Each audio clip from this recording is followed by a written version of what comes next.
మాతా పార్వతీదేవి శివుడికి భిక్ష పెడితే శివుడు తిరస్కరించాడు. ఎందుకో మీకు తెలుసా? ఒకసారి పార్వతీదేవి ప్రేమగా పాయసం పెట్టబోతారు. అప్పుడు శివుడు ఇహలోక జీవితం మాయ, ఈ శరీరం కూడా మాయ, ఆహారానికంటే జ్ఞానం ముఖ్యం అని తపస్సులో లీనమైపోతారు.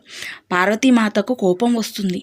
మాత కైలాసం వదిలి కాశీనగరంలో అన్నపూర్ణాదేవిగా అందరి ఆకలి తీరుస్తూ ఉంటుంది. శివుడు కళ్ళు తెరిచేసరికి మాతా పార్వతీదేవి ఉండరు.